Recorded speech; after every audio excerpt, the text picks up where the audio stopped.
Plans to allow scientists to create embryos that are part human and part animal are set for approval by the official regulator in Britain. These hybrid embryos are seen by the country's leading scientists as a vital step in the search for cures for diseases such as Parkinson's and Alzheimer's. It's a highly controversial procedure and is banned in some European countries. Our medical correspondent Fergus Walsh has the story. This embryo is part mouse, part cow. In a few months, this Newcastle lab is hoping to create a human-cow hybrid. If that leaves you uneasy, the scientists here understand how you feel.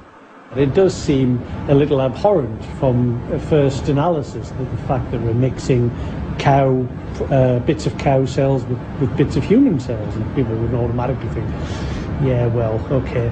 But what you have to understand is that we're actually using very, very little information from the cow in order to do this reprogramming idea. This is highly complex science, the creation of cytoplasmic hybrids, known as cybrid embryos. The starting point is a cow's egg, which is cut open by a laser. The DNA is sucked out. The next step is to take a human cell, perhaps from a patient with Parkinson's disease, and inject it into the egg. Now, this is the crucial point at which an embryo is created, because by using an electric shock, the hybrid embryo starts growing, the cells subdividing. In reality, it's smaller than a pinhead, and when it's just 6 days old, the embryo shell is broken open.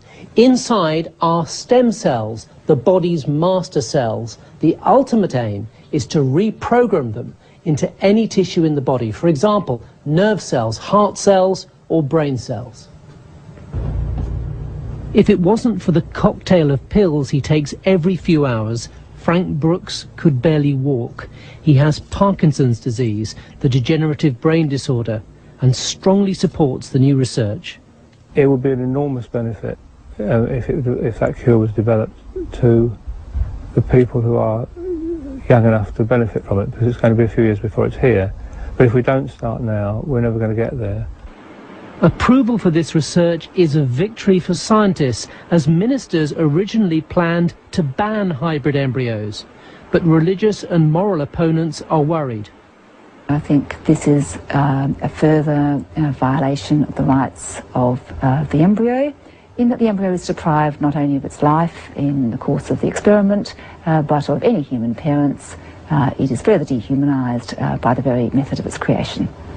Scientists say this research is of profound importance and could lead to new treatments for a host of diseases, like diabetes and Alzheimer's. But all this is years away. The science is just beginning. Fergus Walsh, BBC News.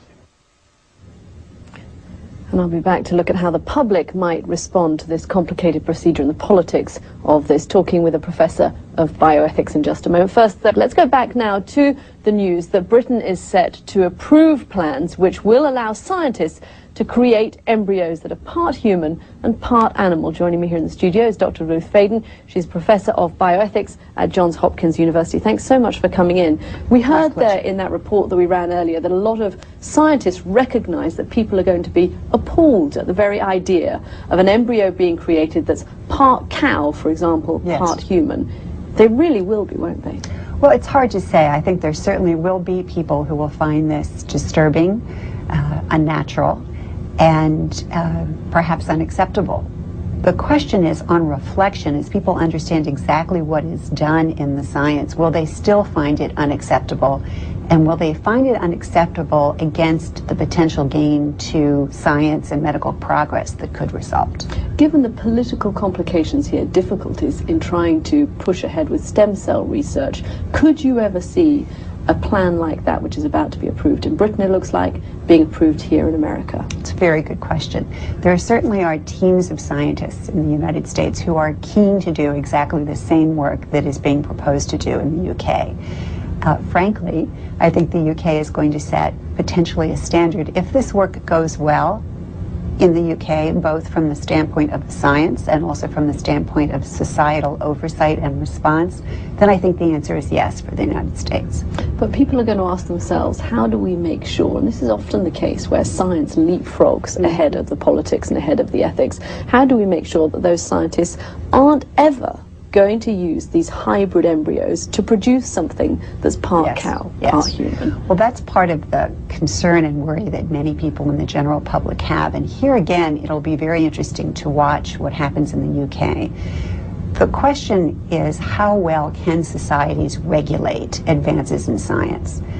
The UK is trying to do this in a way that extends the bounds of science while still maintaining a very serious oversight from the standpoint of regulatory authorities and indeed from the standpoint of Parliament.